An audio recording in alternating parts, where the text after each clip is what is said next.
Good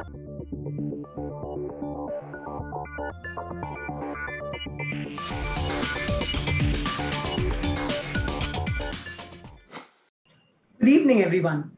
My name is Sapna Prabhakaran, and on behalf of all of us at Edelweiss Wealth Management, I would like to welcome you all to this webinar on our exclusive equity solution, iEquity. We're aware of how evolved your needs are when it comes to managing your portfolio in today's ever-changing world, and why it's important to have a global perspective on an ongoing basis, especially on a day like today. So here's introducing iEquity, equity investing the institutional way.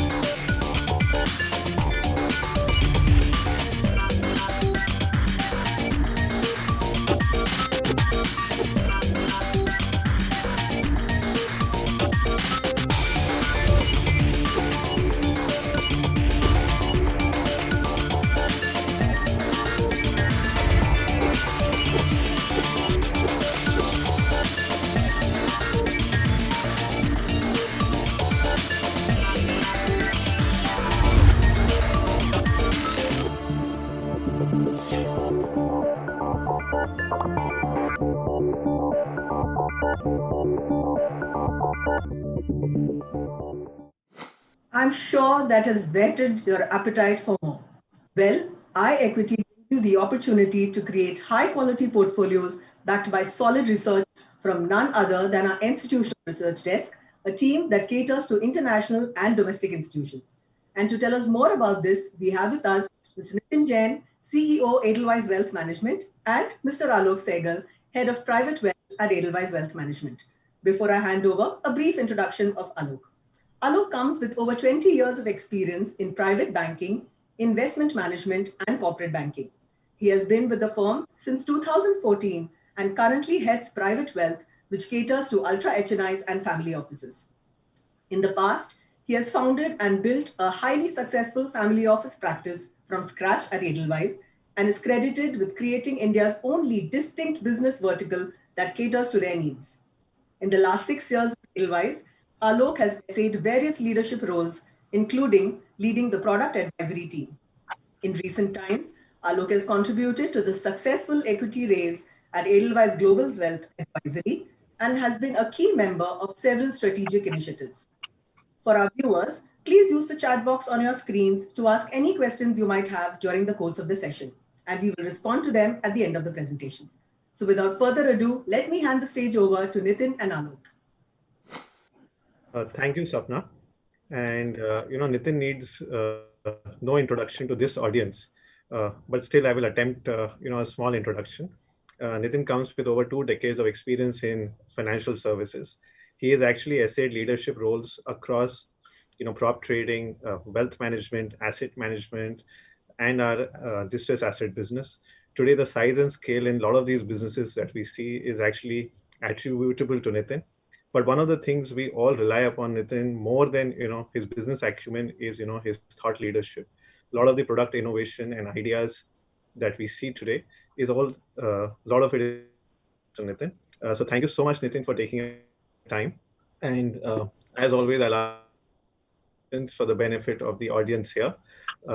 Before I deep dive into the questions, I would like to thank all the clients and customers and our team.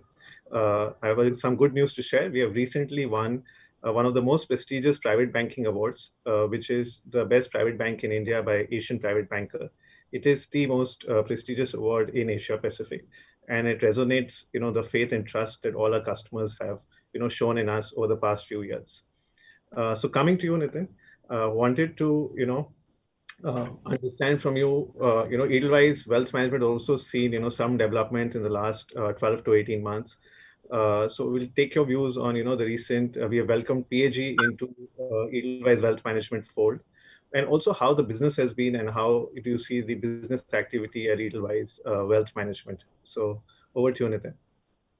First of all, thank you so much, Alok, and a very warm welcome to everybody on the call.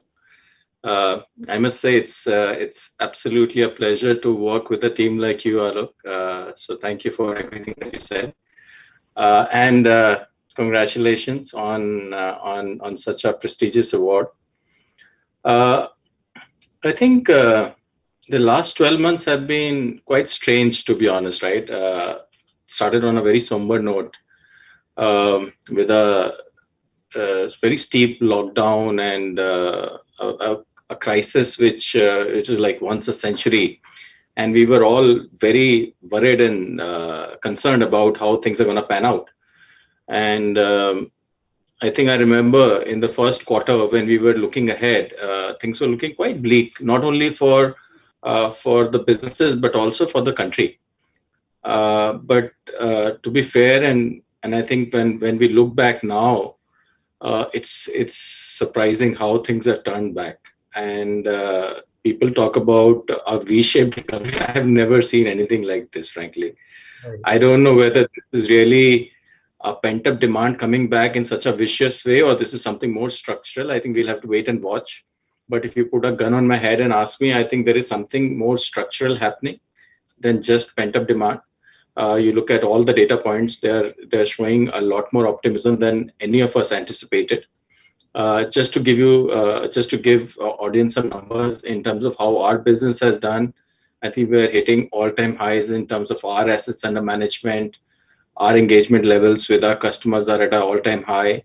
Our revenue numbers in the last quarter, 1 month, has been at an all-time high, which was unthinkable, right? Because we are still in the middle of partial lockdown. We are still not able to reach out to our customers one-on-one. And these are not products where we are able to, one would imagine that it's not easy to do consultative selling purely on an online basis. But how customers as well as people have evolved in such a short span of time is quite amazing.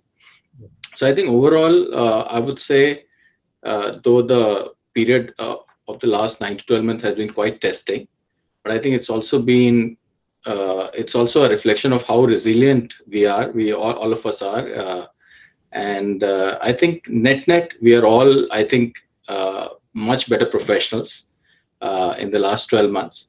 And I'm we should say that we are privileged and blessed to be working in a circle of people who are less affected, and hopefully we should make our own contribution to the society at large because we can. So we will hopefully make that difference over a period of time. But overall, just to summarize, I think business is doing as well as ever. And I'm very, very positively surprised by that. And thanks to each and every employee on this call, each and every customer on this call. Thank you so much for all the support. Coming to the second point that you said on the PAG transaction, I must say, in the first quarter of this financial year, when we went out and we were scouting for a partner, we were very lucky that we had 4 or 5 of the world's best private equity firms, working with us and evaluating that opportunity. And I'm sure the names were there in the media, and so I don't want to name them. But the reality is, we did a lot of due diligence because this was like marriage, right? So we had to be very comfortable with the partner coming in, because it's not only about the valuation, it was also about the comfort with the operating team. And I must say this with the complete honesty and transparency, the kind of chemistry that we were able to build with the PAG team is outstanding. And the feedback that we got, not only from one company, but many companies which have been invested by PAG in the entire Asia region, the common feedback was that they have added tremendous value to those companies. And the operating teams were very, very happy with PAG as an investor.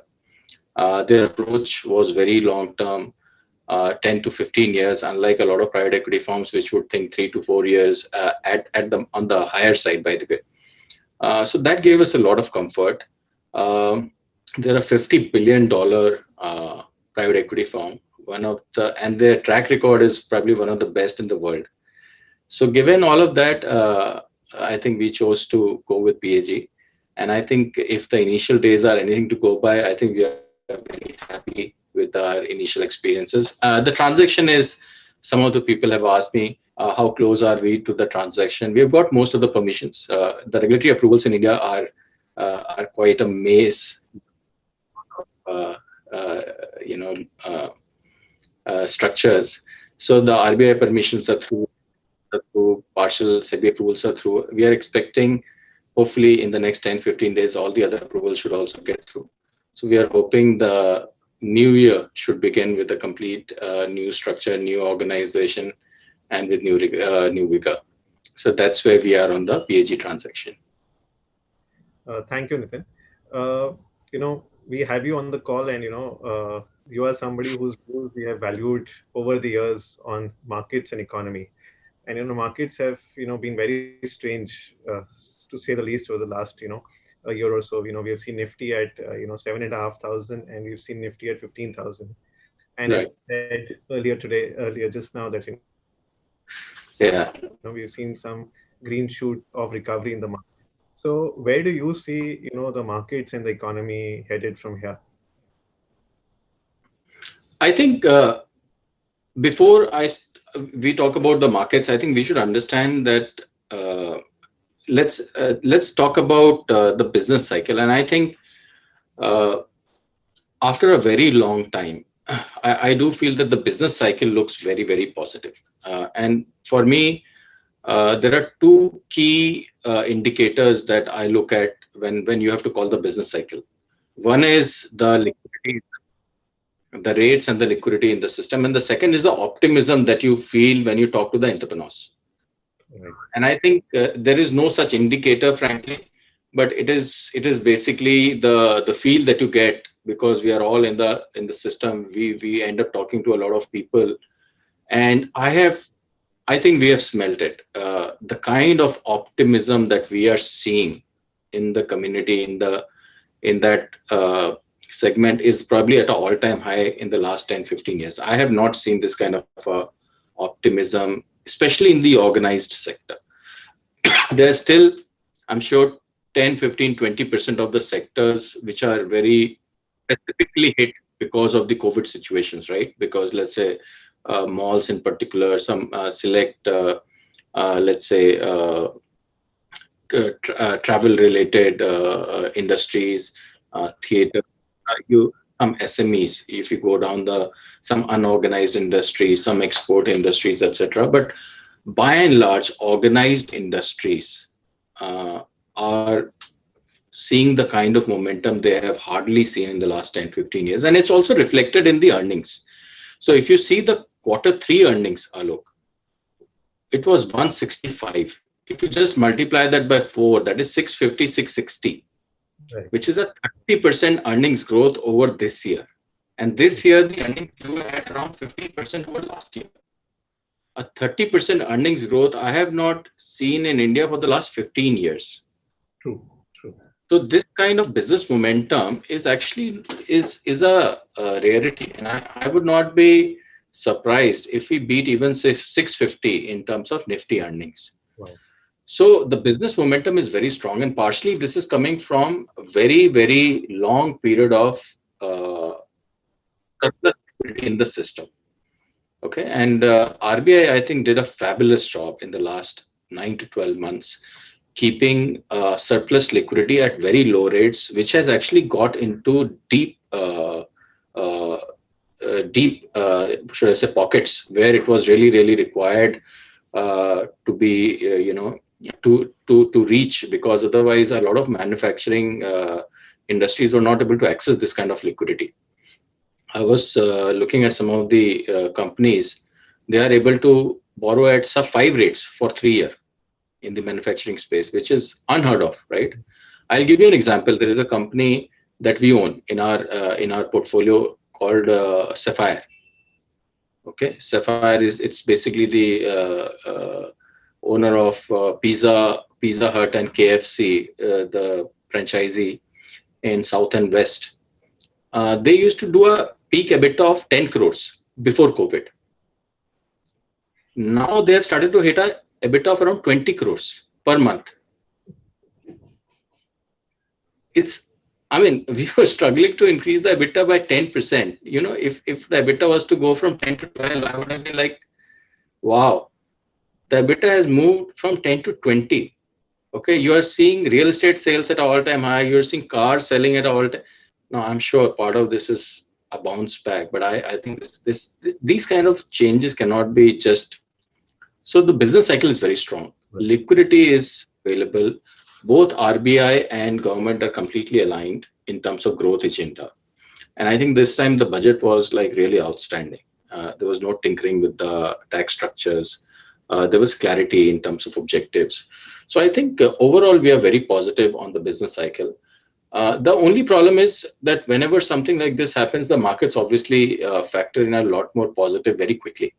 So the valuations have reached really a valuation where all the good news has already got priced in, right? So even at 650, you are pricing it at 22, 23 times forward. And then it will cause its own set of volatility. So I think the year will be marked by volatility in stock market. But net, our bias would be to stay long. There will be a lot of money to be made in stock markets, in specific opportunities. A lot of money will be made in private markets. The business cycle is very strong, but the valuations are a little stretched. Great. So Nitin, I'll come to iEquity now. I know this is an idea we have discussed a lot, and this is very close to your heart, and you've been instrumental in the entire ideation to design to, the actual product creation that has happened. So I would request you to take our clients on the call through the genesis and the idea behind iEquity, and how did you come to think of it? Yeah, you and I have discussed this for so long that as a platform, we have such deep capabilities in equities, and we have never been able to bring that capability to our wealth clients. Yes. And frankly, this is finally a culmination of that thinking and effort, where we are bringing the best of Edelweiss wealth management, the best of Edelweiss actually, in terms of equities to our sophisticated clients. So I'm very proud of this product, where people like Shiv Sehgal, Shiv Diwan, they are some of the finest minds in the equity space. We have some of the best research analysts in the country by a margin. They are rated like the top of the top in the industry, right? And we were not able to give that access in a structured way to our wealth clients. Now this product allows us to do that. One. So for me, this in that sense is a very big start. I hope our clients appreciate that. It has taken us a lot of effort to create this funnel. So one is this. It's a very differentiated product in a sense that to bring this kind of capability to individuals from institution has not happened in India ever before. So that's one. The second, Alok, has always been that I have wondered that in the industry there is very little customization of products. So for example, in a mutual fund, a 5,000 rupee customer is managed as well as a 500 crore customer is managed in the same way, right? And hence the mandate from a customer point of view to the fund manager is very generic, and hence the fund manager is more, let's say, is not as agile, is more focused on the benchmark, and is just trying to say, okay, if I am in Q1, Q2, I'm all right. The accountability is lesser. The spark is missing because he's trying to maximize the assets under management. Yeah. He's not focused on performance in that sense, because his agenda is very simple, and rightly so. We run a mutual fund ourselves, so we know how it works, right? So the agenda is different. Here we are talking about focusing on delivering value to our core client segment. So that's why I think better agility, very focused, trying to deliver value to our core customer segment. That has been the agenda. So more customized, more agile product to the customer. Third, I think, is bringing more transparency. Why we do what we do. Okay. Not only are you dealing with the best minds in the country, people like Shiv and all, they're also sharing why they are taking the calls they're taking. right? And it's also it's a core thesis of Edelweiss Wealth Management. So if you see whether it's our investment committee which does asset allocation in Infinity, we stick our neck out. We are not shying away and saying, okay, we did this, but we are not explaining why we did that. So every month, whatever calls we make, we give a rationale and we stick individuals neck out and say, this is why we are deciding to do this. And sometimes we'll be right, sometimes we'll be wrong. And that's how markets work. But the fact that we put that out makes us more rigorous, makes us think 10 times before we take a call. And I think that transparency makes us more accountable. And last, I think, and I think it goes without saying, in this kind of a business, cost matters. This, in my view, will be the most cost efficient active fund management product in the country, period. If you include the brokerage cost, this will be far more cost efficient than the direct mutual funds that we are able to access in India. So not only are you getting the best of the minds, more customized product, but you're also getting it at the cheapest possible price. Yes. Now, what else do you want? So I think it's a beautiful product, and it's only available to our customers. It's not easily available to any other client outside of the wealth platform. I hope it sees tremendous success, and I wish all the best to our managers, Shiv Sehgal and Shiv Diwan, who have really worked very hard to make this a success. So thank you both the Shivs, and look forward to a great success together on this one. Thank you so much, Nitin, for your time today. And we really value what you shared with us, both on the insights on the organization and the market view and on iEquity. I'll hand over the floor to Sapna for taking it forward, the conversations from here. Thank you, everyone. Thanks, Alok. Thanks, Sapna. Thank you for that, Nitin and Alok. I'm sure our viewers have now really understood how iEquity came into being and the thinking behind the offering. And now, to shed more light on the investment philosophy and the team behind iEquity, I would like to invite Mr. Shiv Sehgal, President and Head Institutional Securities at Edelweiss. In this role, Shiv provides leadership to one of India's largest equity franchises and is responsible for the capital markets businesses, which includes institutional equities, covering sales, research, and trading, as well as asset services. Shiv has worked in the investment management and financial services industry for close to 2 decades, the majority of which has been spent in emerging market funds in the Pan-Asia markets.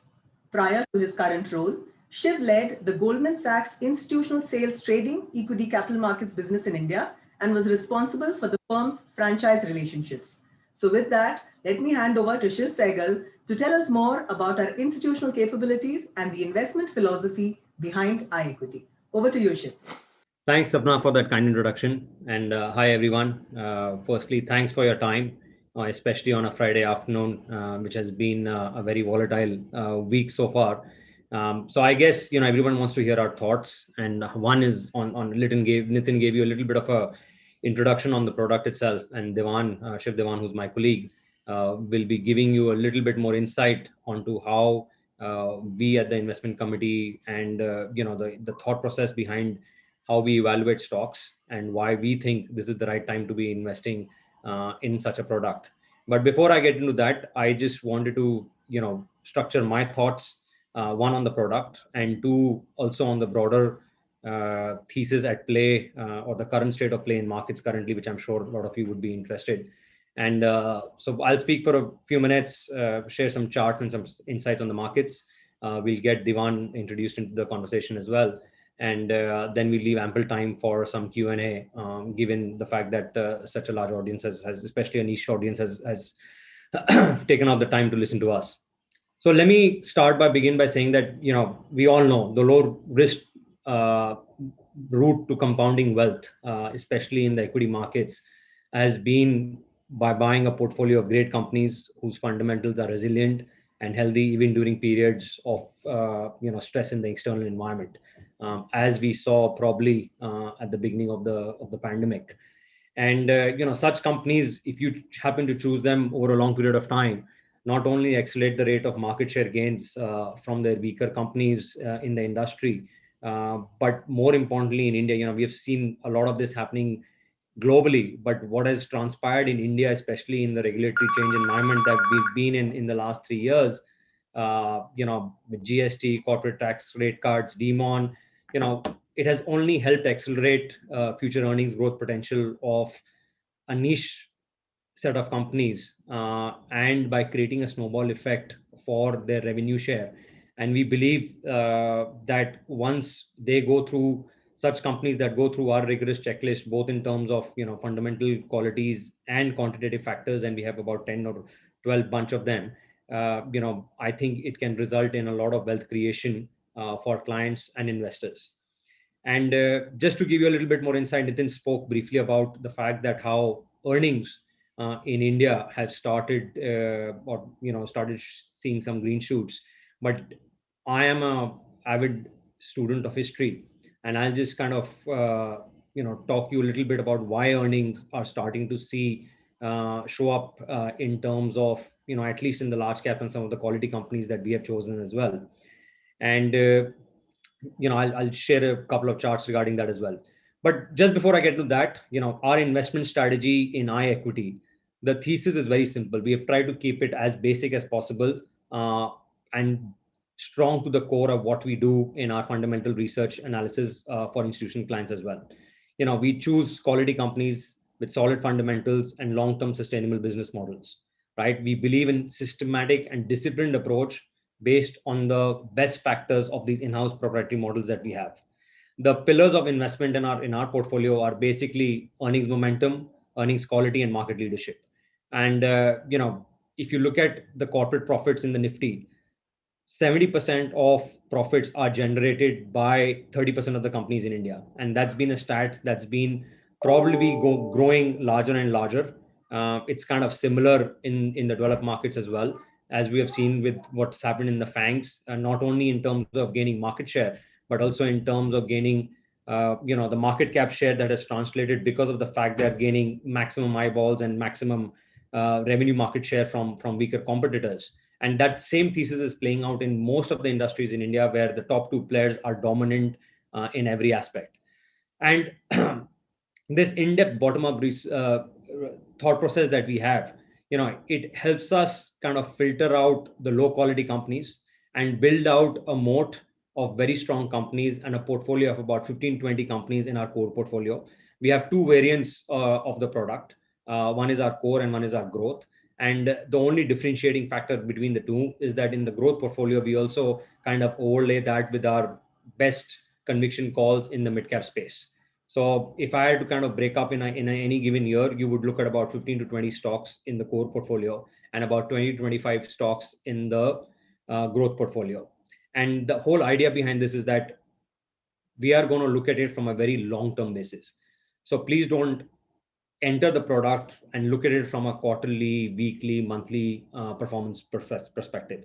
The whole idea behind this product view is that we are trying to capture an entire business cycle as any investment should. So it is a very long-term thought process. And the reality is that we are going to also have a very low churn portfolio, right? I don't think, as actually it's in our mandate, that we will not have more than 15 to 20% of the portfolio churn in any given year.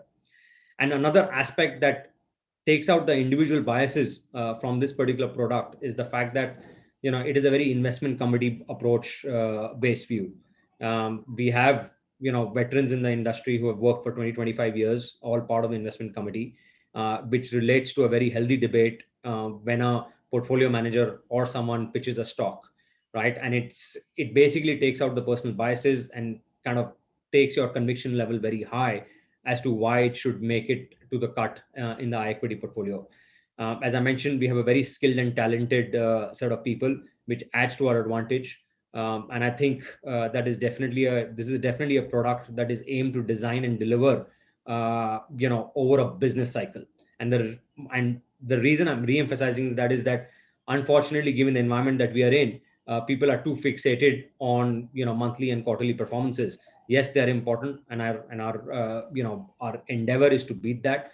But what I'm saying is that I think this portfolio should be judged over a long period of cycle. Having said that, it has been a great start to the product. We delivered in calendar year 20 about 30.2% or 30.8% in our growth portfolio versus the Nifty 100, which was up about 100%. So, Devan will talk a lot about on the investment process, how we kind of gauge at our end as well. But I wanted to kind of, talk a lot about the fact that why India is going through this cycle where last quarter you saw foreigners pump in about $23 billion in India. And in the emerging markets, we are probably, the number one in favor country at the moment. It may not feel like today, given what market has done in India today and in the region. But the reality is that if you look at 10 years, 15 years back, when BRICS came into formation, we had Brazil, Russia, India, and China. And I think Brazil has been a basket case in the last, recent history. The Brazilian real has depreciated the worst in the emerging markets as well. Russia is very much dependent on oil and is very highly correlated to oil. And India and China have probably been the two main, who have taken the lead within the BRICS.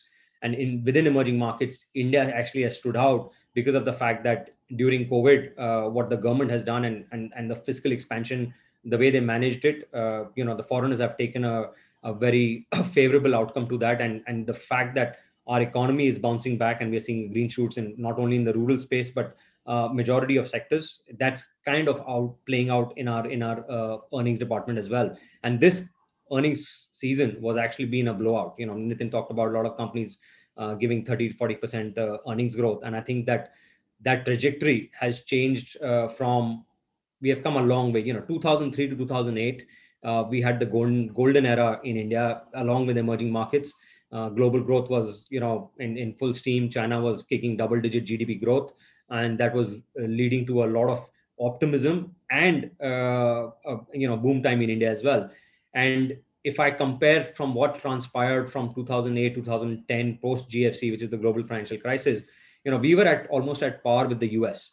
Our corporate profitability in India as a percentage of GDP was almost at about 7.2, 7.5%. And US was about 7% in 2008, 2009. While in the next 10, 12 years, Indian corporate profitability has gone from a peak of 7.5% to a absolute all-time low of about 2% at the beginning of 2020. US went from 6.8 to 13.8%. And this last 2 quarters, we have seen that corporate profitability come back. And that is what, that optimism is being reflected in not only the domestic equity markets, but also the fact that the foreigners are starting to see that. And as I mentioned, they pumped in $23 billion last quarter as well. So if I were to just kind of, I have a presentation, so I don't want to just make this a monologue. Let me just quickly share some screens with you, which will talk about what I'm saying. Just one second. Most of you have already been emailed this pitch deck as well. I don't want to go through everything. So I'm going to jump to the parts where, this talks a lot about our investment philosophy, our investment process. And Devan will talk a little bit about that. This is our core and equity growth, the two variants we have in the product. And what I really wanted to kind of focus on in this conversation, that's our performance. And, I'm skipping through in the paucity of time, but what I really wanted to get involved was on the market outlook, right? And this is where, if you look at it in terms of Nifty earnings fault lines, right? And we have done a lot of work on this. And the 3 Ds that I would like to mention is the deflation, disruption, and our defaults, right? So the reason last 10 years we saw 80% of Nifty earnings erode was because of the fact that we saw deflation in the commodity space. Our metals, energy, and export auto sectors were decimated from about the last 6-7 years. We saw a lot of disruption in the IT, pharma, and telecom space. Telecom, what Jio has done. Jio came into the market. It disrupted completely the entire ecosystem. And basically we have 3 telecom players today. And what we are seeing is that the disruption that happened with ARPUs kind of going at the bottom. The last couple of months, we have seen prices going up and become stable. Pharma, with the pandemic, came back with a big bang, and we are continuing to see that play out quite well. Even this coincided with the fact that in the last couple of years, a lot of generic patents expired in the US, and that has been a very beneficial to the pharma sector in India. And in terms of defaults, last couple of years, India saw, especially I would say from 2010, we started off with the NPAs going berserk in the PSU banks, and that kind of helped the private sector a lot, and HDFC Bank and Kotak and Axis gained a lot of market share. But since the ILFS crisis that impacted and the NBFC crisis that impacted, corporate profitability for banks also was a big game changer in India that disrupted earnings. But as we look today, right, we are seeing, so that's just talking about the disruption in defaults as a percentage of earnings. But the reason what I wanted to speak to you was, Nifty earnings are likely to see a massive rebound in the next couple of years, because it has not only been the fact that last 10 years or last 7 years, we have seen a big disruption, but the entire cycle, right, has changed. We are seeing IT come back, as we all are aware. And we are seeing the auto exports, the commodity cycle come back. The reflation theme is on. We are starting to see yields pick up, and there has not been much investment in a lot of these, out of favor sectors as well. And that is why the operating leverage and earnings margin are very high for some of the cyclical sectors. And of course, Devan is going to speak a little bit more on it, but I just want to kind of correlate to what makes our thesis on the fact that we are so bullish in India, right? Strong global liquidity suggests a lot more upside. This, to me, I think I've spoken in a lot of seminars, and we all know about the stats, the trillions of dollars being pumped in. Yes, yields are spiking up, but the reality is that central banks are on a path where they will continue to pump in money on any jitters. Jeremy Powell was up in arms just last Wednesday, saying that when he was asked categorically what is his view on inflation, and he said the Fed is not even thinking about raising rates. So I think we are in a very low and benign world. Yes, the inflation theme is on, and 10-year yields are spiking up, and there are a lot of charts floating around today that S&P yield is 1.5%, and as we break above the 10 years break above 1.5%, there'll be a lot of rebalancing from equities into the bond portfolio. But let me categorically tell you that as 10 years kind of approach 1.75, our view is that the Fed will kind of implement some sort of yield curve controls, and that will probably get the animal spirits back on again.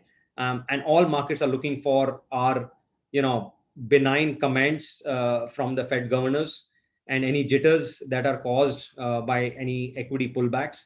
And yes, we are frothy. There are a lot of elements at the moment that can come off, like cryptocurrencies, SPACs in the US, and EVs. But the reality is that the earnings are matching up, right?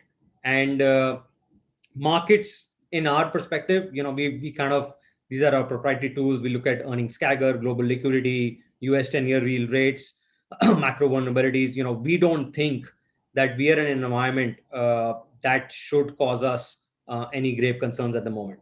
What would transpire and make us worried would be if 10-year yields kind of break above 1.75%, and there is no yield curve control from the Fed. But the likely scenario that I would put on that is probably 0% at the moment. Let's not forget that the US government and the central banks also have to, look at their fiscal deficits, and any marginal movement in the 10 years and 30-year yields will cause a big deficit hole in their budgets as well. So, in terms of the one narrative that I wanted to talk about, right, is that there are a lot of green shoots happening. Credit costs for the banks, had been at elevated levels. If you look at just the 10-year yields in India, we have gone from, a peak of 8.2% in 2018 to, as they stand today, 6.2%. That yes, they've gone up by 50 bips, but, we are still far off from the peak. And I don't think, and Nitin mentioned that, RBI has done a fantastic job. And I think that OMO operations will continue. Easing liquidity will continue. And that provides a big kicker to the BFSI space as well. And I genuinely believe that in India, easing liquidity is kind of the number one factor that will propel not only real estate, the financials, the NBFC space, but, the capital growth that India needs. India is a capital starved nation, will be a big kicker. I also, before I jump into this, let me just stop and share this, and we'll come back to this. A lot of Alok had asked me in particular, a lot of people would be interested to know how we see the world playing out in the next couple of months, right? One is for the fact that we feel that Nifty earnings, we will see at least 20 to 25% year on year growth for the next 2 years. On the upside, we might even see 25%, which is definitely achievable. But more importantly, how we see the global macro outlook. I think the COVID backdrop continues to improve over March and April. The pandemic impact, in my mind, would be over by May. That's not to say that the virus will disappear, but instead it will become endemic. It will not be pandemic. And it will be much more manageable. Vaccination is improving at a very, very fast pace in the developed world. In India, it is also gathering very, very big momentum. On the stimulus side, as I mentioned, Biden already, when he came back, he gave the 900 billion stimulus. The paychecks are already out in the US. I think the bigger one will be the 1.6 trillion stimulus that he's talked about. I think that happens by April. And also, let's not forget the Build Back Better infrastructure plan that the US is planning. And that's going to be about $2.5 trillion. Of course, it's over 10 years, but the sentiment impact of that will be big for the US and the global growth as well. As I mentioned, my view is that treasury yields continue to grind higher. But what that does in impact is that the PE expansion that we have seen in global equity markets will take a little bit of a pause at the moment, right? There will be a consolidation as we approach between 1.5 to 1.7. The Fed will flirt, in my view, altering the duration of the QE. They're spending $120 billion a month. I don't think we see any pedal off the accelerator on that, at least till year end, calendar year end, right? And I think the market will grow increasingly suspicious of the Fed's commitment to continue with 120 billion beyond calendar year 2021. And that will cause some jitters, but that's probably at the end of this year, right? I think corporate earnings stay strong in emerging markets. The magnitude of EPS upside versus street expectations in terms of developed markets is definitely due for a bit of a pullback, and earnings need to be realigned. I think they're running full steam in terms of expectations versus reality. But emerging markets like India, I think not only us, but even global players are very, very positive. So bottom line is, I think inflation isn't nearly as big a problem as some of the present commentary that I'm seeing in not only in CNBC but even the markets. I think yes, there are some structural headwinds, but the markets have absorbed the increase in rates pretty well so far. And as I mentioned, Powell's testimony this week only gives further confidence that we might see some minor pullbacks. But is there a larger, graver cause of concern? Definitely not. And to me, I would summarize by saying that, the three pillars of the rally in the last couple of months have been basically the strong earnings growth that we are seeing, not only in India, but globally, the vaccine improvements and the stimulus. Unless we see a big pullback in either of these three, markets will withstand the current bout of scrutiny and should continue leading support to equity prices. I'm aware of the time, so I'll stop here. Devan, over to you, mate. And sorry, before he takes over, let me just introduce him for people who may not be aware. So Shiv Devan co-heads our institutional equity platform. He's been, veteran in the markets, does a phenomenal job for us, has got some great insights in the markets. And he's also a part of the investment committee and a portfolio manager in the equity portfolio. So Devan, the floor is up to you, whatever you want to speak about. Thanks, Shiv, for that. And good evening to all of you. Now that we have perspective on the markets and the iEquity product, which Nitin and Shiv have touched upon, let me probably dive right into our process of selecting stocks into the portfolio. And, that will probably give you ample clarity in terms of why certain stocks would find a way into this portfolio. So, of course, the USP of the iEquity portfolio has been the institutional research team, which has been catering to local and international investors for many years now. And we have about 250 stocks under coverage, which covers about 80% of the Indian market cap, resulting in in-depth knowledge, not only in these individual stocks, but even the respective sectors, which gives us very, very good flavor in terms of each sector and how a stock would behave. our customized portfolio is generally, based on a few parameters and scorecards that we create. I'll elaborate more on this in our stock selection process. But before that, just to give you a sense, our investable universe there are two portfolios, the iEquity Core and the iEquity Growth. For iEquity Core, the investable universe is the NSE 100, and for Growth it is NSE 200. And the idea is to completely invest in quality and not chase momentum for sure. It is, we intend to sort of buy and hold into a very concentrated portfolio for a long period of time with very, very low churn. So typically you'd always see, 15 to 20 stocks at best in the core, and maybe about 20, 25 stocks in growth, largely because of the mid-cap flavor that we add into the growth portfolio. The philosophy has been very simple, a bottom-up stock picking, and that's what we follow. We do in-depth analysis into each of these names, and then if it meets our criteria, that's how we get the stock into our portfolio. The maximum stock exposure would be about 10%, and to a sector would be about 40%, though we don't decide which sector we'd like to pick. We go bottom up, and that's the way we try and pick stocks. We have no derivative exposure in either of these portfolios. Just to give you a sense of the way we select stocks, I think there are 5 parameters that we sort of look at. One is the fact that there has to be consistent earnings growth and profitability. And what I mean is that ROEs have to be very strong, and consistent 10-year sales and EBITDA track record is something that we are very, very conscious about. We pick companies that will focus on the profit to cash flow conversion and have low working capital and debt. We also look at certain other parameters like operating cash flows, promoter pledge, institutional ownership, all of that. But primary importance is earnings growth, profitability, and cash flow conversion. The second sort of parameter that we look at is, we prefer market leaders in every sector or category, largely because they've been there, done that. They have, they have multiple years of experience in that particular sector, and we're very comfortable giving the kind of multiples that the market ascribes to these names. Of course, a very important parameter that we look at also is corporate governance and management quality. We like companies which are transparent and accountable.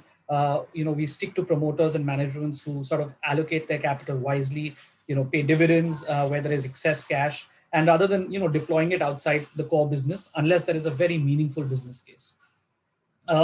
Lastly, of course, we also sort of have regular interactions with these managements, with other economists, experts, and we try and bring that into our assessment of stocks. So even macro factors like liquidity rates, etc., will find a place. But finally, we also do a detailed financial analysis. We have models, our own in-depth financial models for each company, which is updated on a regular basis. And those are the 5 parameters that we tend to look at, based on which, if a stock meets all our criteria, then we obviously add it into the portfolio. In the unlikely event of any exception in the above parameters, then there has to be a very valid reason for us to sort of add it into the portfolio, and which is something that we discuss in detail with the IC, which meets monthly.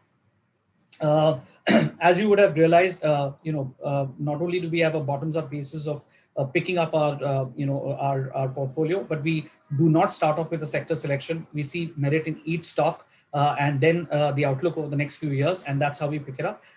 There might be a case where some sort of sectors may have a higher allocation than others, but that's purely because of the fact that some of those stocks may be doing better, and that's the reason they find a place there. Like I said, we do keep an eye on the allocation. I will not go over 40%. But there are some sectors like banking, for example, where we have the largest weight. Some of the top quality, market cap and liquid companies form a part of that sector.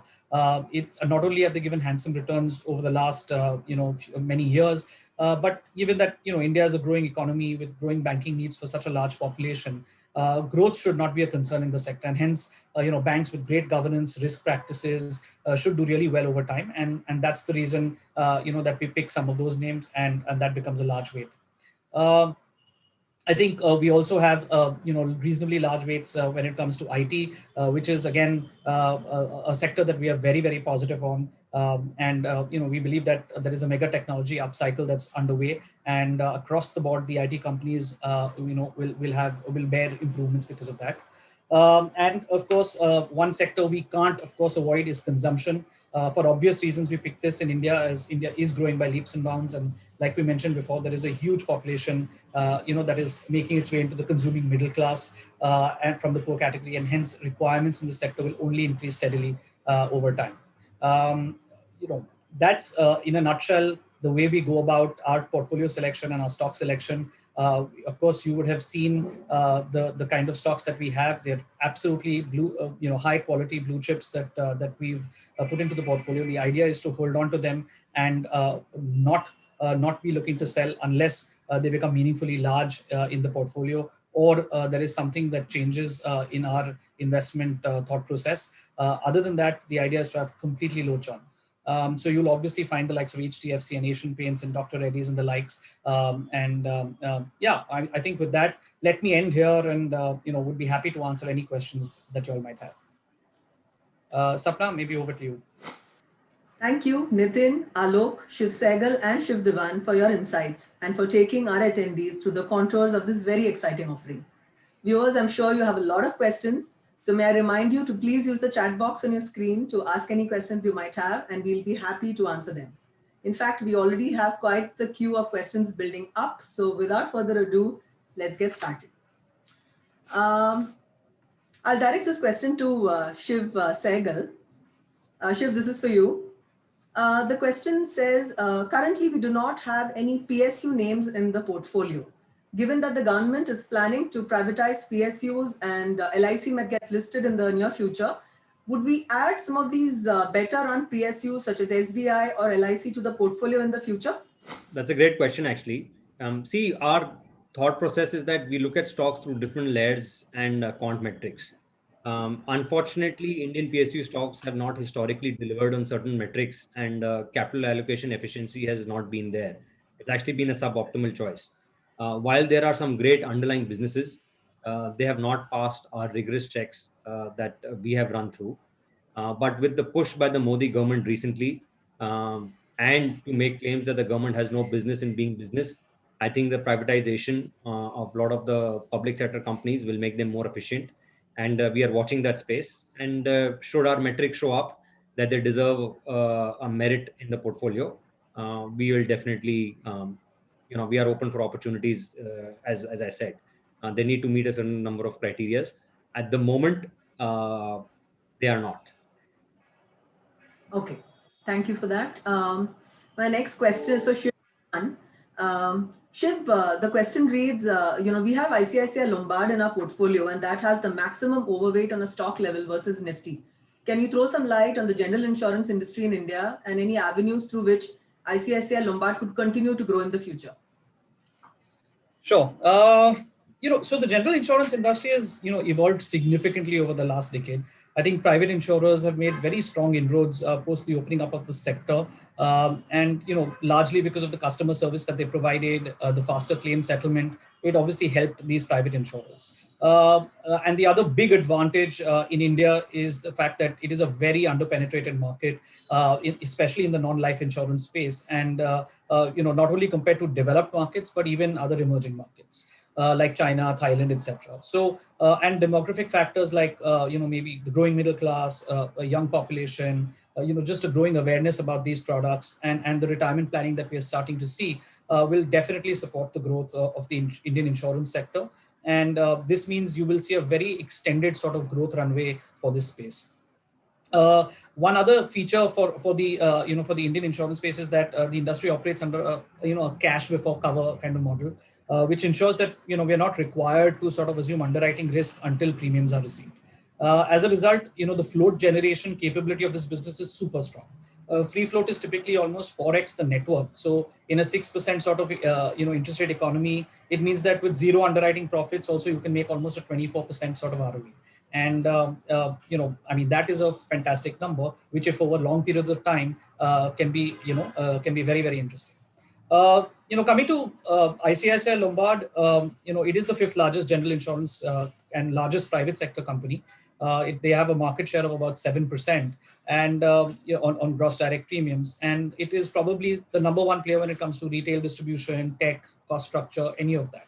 So arguably it probably has the best management team as well. So while Lombard is poised to sort of consolidate its leadership position because of their operating cost advantage, their pricing edge, we believe that ICICI is a typical 20-20-20 story. And the reason I say this is because it's we believe that it can do about a 20% growth at 20% ROEs for the next 20 years. That's the kind of confidence that we have in this name, and which is why it is a part of our portfolio as well. Okay, thanks, Shiv. This next question has come in for Shiv Sehgal for you. This says, what is your view on US Treasury yield and on gold? Okay. So I think, let me just categorically mention that this narrative that a lot of market participants are talking, that equity markets are coming off because of the fact that US yields are, starting to creep up. Let's put things in perspective. Yields, 10-year yields are up 55 basis points year to date. And the fact that equity markets last couple of months have had a great run, right? So there can be periods of consolidation and profit taking in markets, and of course flows impact as well. But the reality is that, in my view, I think markets have absorbed this incremental rise in yields quite well so far. And also, I would like to mention to everyone the fact that we are coming off from a very, very low base in global market yields, right? The reason yields are also improving is that market participants are also extrapolating the fact that macroeconomic factors, global growth, inflation is coming back to normalization. We are far from normal, but to me, the underlying undercurrent of that is quite interesting, because if you look at, yes, yields are up 55 basis points, and but there are, if you don't look at the S&Ps, everyone gets up in the morning and looks at the S&P. I look at the equal weighted index, which the ticker is RSP. The RSP is still up 8.5% for year to date in US. And what has also transpired is that market participants are not shying away from equities. They are rotating from growth to value. The growth ETF, last night I checked this, in the US was up 2.2%, and the value ETF was up almost 7.6%. So there's an underlying current which you are seeing rotation within sectors, right? It is not per se that rising yields are bad for markets. It is the question of why yields are rising. If there is hyperinflation, then yes, markets will come off sharply, but we are far from that period yet. And in terms of gold, I've said that multiple times. To me, gold is the best hedge, both in periods of deflation and inflation and hyperinflation. It will protect your value. The amount of printing that is happening from central banks and the debasement of fiat currency will play a big role in gold. Yes, I know last couple of months gold has not done well. It's gone from, I talk in dollar terms because that's what I track. Gold has gone from 1950, 2000 to back to 1770 as of today. But I genuinely feel that 1730, 1750 will be the near-term bottom in gold. And I remain as bullish on gold as ever. Unfortunately, I'm far more bullish on gold mining companies. And I think, as a reason, as we've just talked about, how earnings are extrapolating for India, corporate India, I have a view that gold mining companies, especially the ones listed in Australia, Canada, and US, will be cash cows for the next couple of years. Unfortunately, it's not a way to play it in India yet. We do have some gold correlated stocks, but not mining companies. Okay, thanks, Shiv. This next one is for Shiv Diwan, and Shiv, this starts with a compliment. It says you laid down the stock selection criteria well, and most of the factors are based on past results and corporate governance, which are very important. But I could not understand how you plug in the future of company and its potential in the selection process. So Shiv Diwan, would you like to answer that, please? Sure. So, like I mentioned that we obviously based on, I mean, of course we go by past track record, and that's the reason we go stick with quality names. What we also do, what we also have is very detailed financial models where we do make assumptions in terms of the next few years and how we see them playing out. This is based on our interactions with company managements, with specialists, with and obviously the fact that we follow them on a quarterly basis. We have a very fair handle in terms of how each of these companies is expected to sort of perform. We like the fact that if the management is allocating their capital wisely, like I mentioned before, we do believe that it will show up finally in terms of growth. If their core business is very strong, we don't believe they should go into anything else. We do look at how debt is trending, how EBITDA is growing, and based on that, if we like the sector, if macros are favorable, we think that the stock should do quite well over the next few years. And when I say few years, I do mean at least 3 to 5 years. I don't look at it from a shorter term perspective. We've been saying this, and I would like to repeat that you must hold investments for a much longer period of time to make meaningful returns. Great. Sound advice there from Shiv Diwan. Shiv Sehgal, this next question is for you, please. On the back of the budget, which clearly favors industrials and infra as themes, would we see some allocation to some of these sectors going forward? Yeah, I think Devan has got a very strong view on this. He's been talking to me at length on it. Devan, you want to take that? No, I mean, we've really been debating about this for some time now. There are some very interesting industrial and infra names, in India. We've liked this space. Obviously, it went through a cyclical downturn in the last year, because of the pain that we've seen. But we do believe that this is coming back, and probably few names definitely score well on our selection parameters, and we are looking to include one of them for sure. The unfortunate part is in infra, there's not too many names that are very large cap oriented, and so they don't form a part of our core portfolio, but definitely something we'll evaluate on the growth side as well. And there's just one or two names in the large cap space which are very, very high on quality. They've been doing very well. They're making the right waves. So clearly something that we are looking at, and may find a place soon. I'll just add to that, Sapna, that cyclical sectors are in favor not only in India but the world over at the moment, right? It is a reflation theme, and as yields pick up, these sectors will see a massive kicker into operating leverage for earnings. Okay. So Shiv, though you sent that one to Shiv Diwan, I'm going to ask you another one now from our viewers. And this one says, with the LME metal index trading at one of its highest levels in the past 10 years, and on the back of commodities like copper, do we see another chance of another commodity super in the play like we did in say 2000s, or do you think this is just some temporary momentum? What are your views? So markets have a tendency of undershooting during bad times and overshooting during good times, right? That's always been the case of psychology. Right? Nothing hurts more than seeing your neighbor get rich, right? It's the FOMO psychology that everyone in the newspapers we keep hearing, fear of missing out. But the 2000s were a golden era. If you recall, and if people recall, China GDP was growing at double digit, right? China was doing a lot of infrastructure investments. They built, overnight cities, and there are a lot of YouTube videos around it. The kind of urban cities that they created in the middle of nowhere, also kind of led to this commodity boom. And I was in Australia at that point of time at the forefront of it. And if we are to see a super cycle of that same magnitude, I don't think we are there just yet. We would need an economy like China to be out there buying as many raw materials as they did between 1998 to 2008. But what makes me bullish, and the reason why metals are at all-time highs, is that the bust that followed 2008 when China GDP peaked and the global financial crisis happened, was that there was been a lot of underinvestment in the commodity space the world over, not only in emerging markets but also in developed markets. A lot of copper mines, gold mines, platinum mines, they all didn't see the capex investment that we could have seen as we were seeing during the boom times.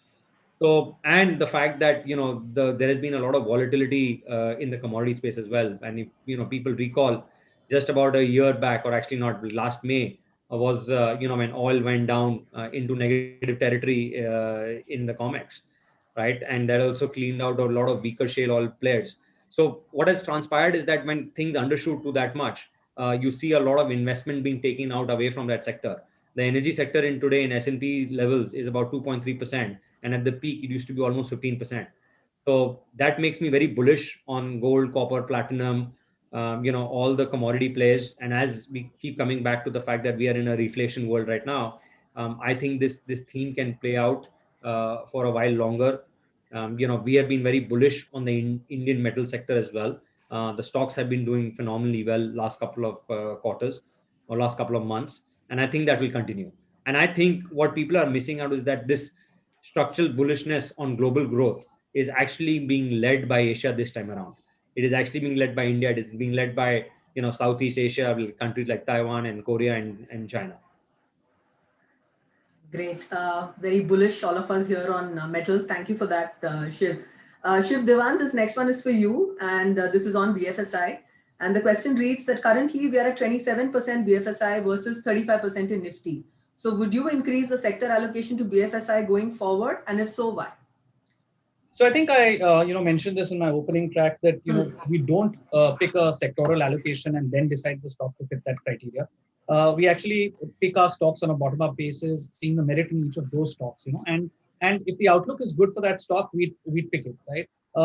Now, yes, there are some banking names that have done extremely well. They're extremely high quality, and if the sum total of that results in a BFSI weight being higher, then so be it. But we'll obviously keep an eye on that allocation and not let it go above 40%.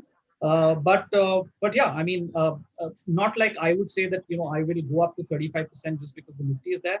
If I find something meaningful, I'll add. But other than that, at the moment we're very comfortable with this 27-28% weight. Obviously, if they perform, that weightage will automatically increase. Great. Thanks for that. And shifting gears now to Reliance Industries. So the question from our viewer says, Reliance Industries has now become a very large conglomerate of retail, petrochemicals, refining, and of course, geo. Which among these segments do you see has the maximum value for investors in the future? And how much value do you see in their traditional businesses as compared to the newer and emerging ones?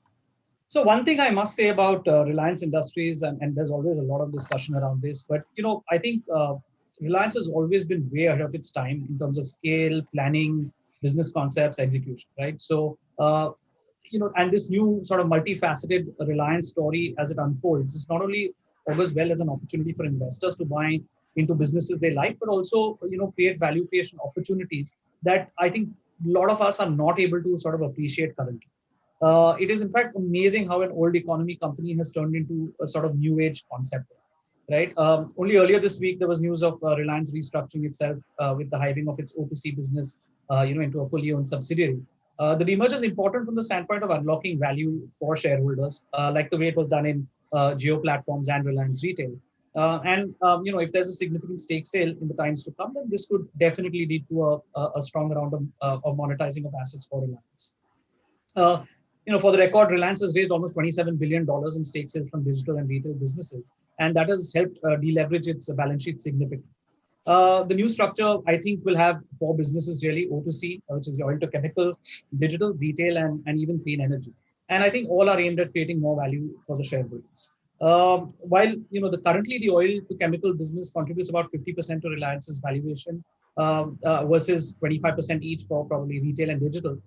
We do anticipate very high growth from the new businesses. Of course, it will come with higher risks as well in terms of execution. But the traditional business remains a cash cow. I think it'll do very, very well. And Reliance's competitiveness and barriers to entry are also very high. So all in all, we like all the businesses in Reliance and for now, and expect them to do really well over the next few years. Okay, great. Thanks for that, Shiv. This next one is for Shiv Sehgal. It's for you. This says that the market is generally at a high, of course, barring some correction that has happened today. But it says that, in the given environment, what strategy would you recommend fresh allocations to equity I believe iEquity has an SIP option as well. So would you recommend weekly, fortnightly, or monthly option? And for what duration should you apply the lump sum money that I have right now? So I think that's a great question, actually, something that most people grapple with. My advice has always been that it's not about, it's a well quoted theme. It's not about timing the market, but time in the market. And a systematic approach to add to equities has always been a better outcome longer term. And yes, once in a while, there will be blood on the street, and when it's very blatant to you that it's time to kind of put in a lump sum. But unfortunately, at that point of time, what also transpires is that your economic circumstances or your correlation or your you know mental sentimentality would also be very negative, right? And you will not be able to actively make that choice, and you will always defer. It is what I've seen with most investors, right? So my advice to everyone would be, if you can, definitely put in on a systematic plan that takes out timing the market element. And to be honest, over a longer period of time, as this product is envisaged, it won't matter whether you got in at Nifty at 14,000 or Nifty at 15,000 over the long period of time. To me, this is a product that is a 7-year thought process, right? As I said, to me, a business cycle is 5 to 7 years. And if you are making an investment, you need to correlate your time horizon and your investment horizon. Like, this is Paul Tudor Jones who quoted this to me.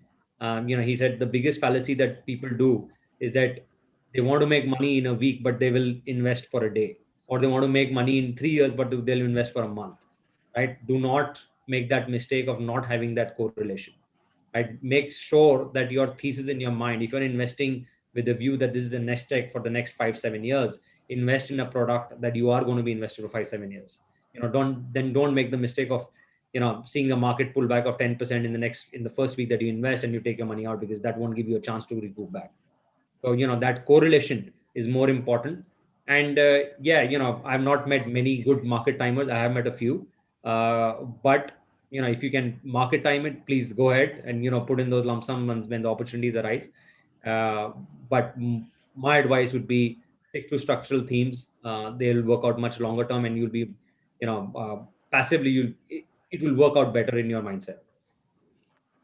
Right. Good advice there about time in the market versus timing the market.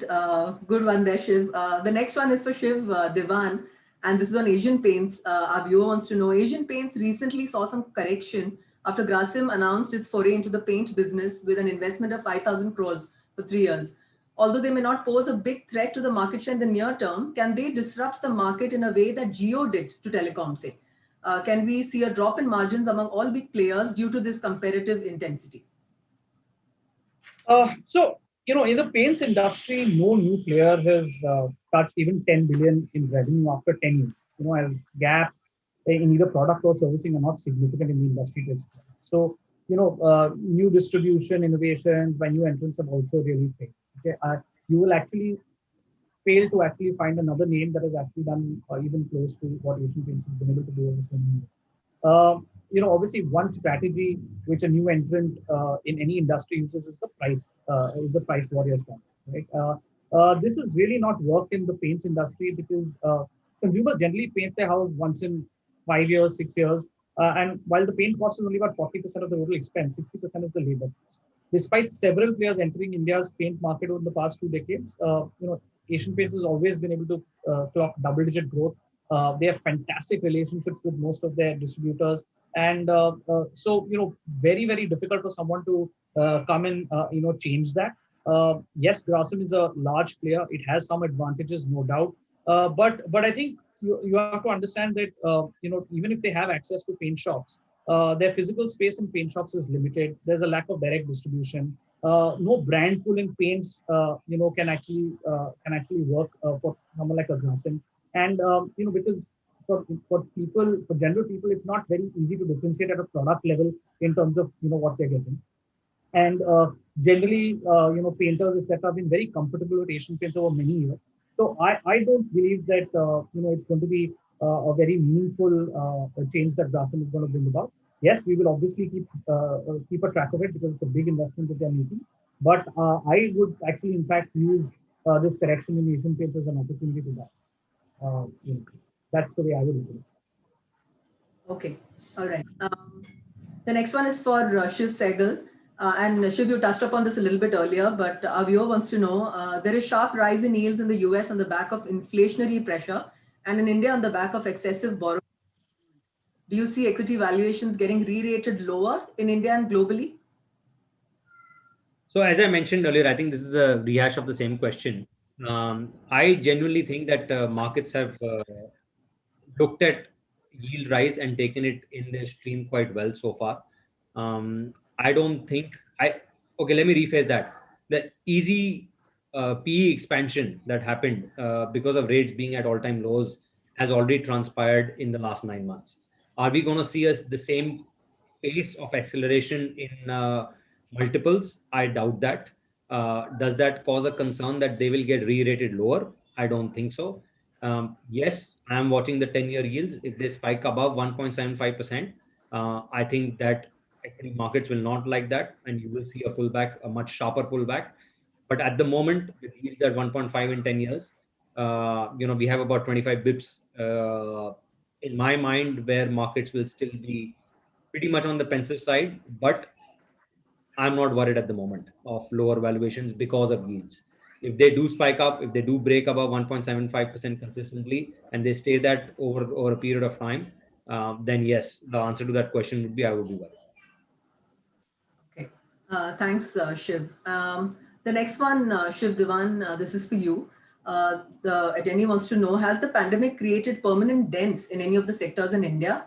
And if so, what are, and have they on the other side also rejuvenated growth in any sectors?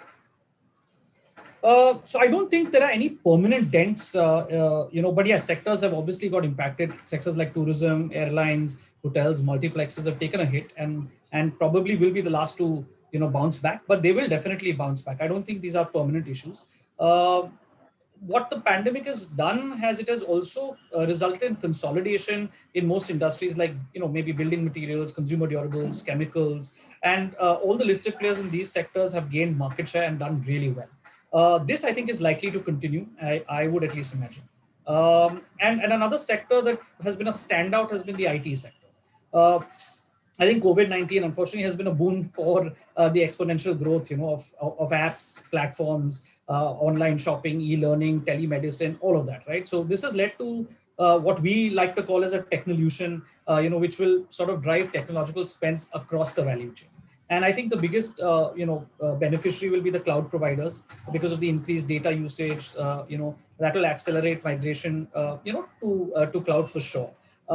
In fact, Microsoft and a couple of the other companies have also reported very strong growth in their cloud business, even globally. So I think digital spends will definitely accelerate. There's high growth that is possible over the next few years in this, in this space. And anyways, these companies, have been generating huge amounts of cash flow. Their earnings visibility now remains strong. Valuations, though, have moved up quite a bit, still fairly attractive for the kind of growth opportunity visible. And they obviously generally have very high ESG rankings. So I think IT is definitely one sector that has got very rejuvenated. So Sapna, I'll add to that. That's a very interesting question. See, historically, any kind of economic and market upheaval that we have seen, the disruption that happens as the pandemic has caused, and the kind of market mayhem we saw last February, March, April, there's always a reset in the economy and the markets. It is not the same sectors that have led the previous boom that necessarily come. It's actually been, there's always been a tectonic shift in how the new sectors lead the new kind of bull cycle, right? And as Devan pointed out, I think in India's case particularly, beyond the normalization, I believe it is the broader technology theme that will really reassert itself. And to really, if I was a retail person to watch that, I would just bucket sectors and see how they are performing quarterly basis, and that will give you the theme of which sectors are kind of leading the new bull market, right? That will give you a very good kind of historical analogy, because if you look back in India's markets, as we talked about 2003 to 2008, there was this boom time in India. but what's really led was the infra boom, right? I remember reading the stats that, if you do the analysis, the infra and the cap goods sector, almost we saw a 6x move in terms of multiples, and it went from 42,000 crores to almost like 2.6 lakhs crores. And then similar phases played out. 2009 to 2014, there was a massive FMCG boom in India. A sharp increase in rural incomes coupled with a lot of rural connectivity and low commodity prices led to the FMCG boom, and multiples expanded like crazy between 2009 to 2014. And then came from the pharma boom that kind of played out from 2010 to 2015. And then another sector that has done extremely well from 2013, and as actually coinciding with 2014 when Modi came to power, has been the chemical sector. Right now, it's the technology sector that's doing well, and there are, of course, the market leaders within different sectors as well. But the one theme that we in Edelweiss also believe is, I think this cloud computing and the technology theme is going to be a big tectonic shift. Right. No prizes for guessing that, technology being a key theme to look forward to. Well, with that, brings us to the end of the Q&A session. Thank you so much, Shiv Sehgal and Shiv Diwan, for answering all those tough questions from our attendees. And of course, thanks to Nitin Jain and Alok Sehgal earlier for telling us more about iEquity. I'm sure, you gentlemen have everyone's curiosity piqued. For our attendees, thank you so much for spending your time with us this Friday evening and for sending in your very tough questions. We'll be happy to receive more questions you might have. Please reach out to your relationship manager to find out more about iEquity. So with that, we'll close this session for today. Thank you all once again. Have a wonderful evening and a great weekend ahead.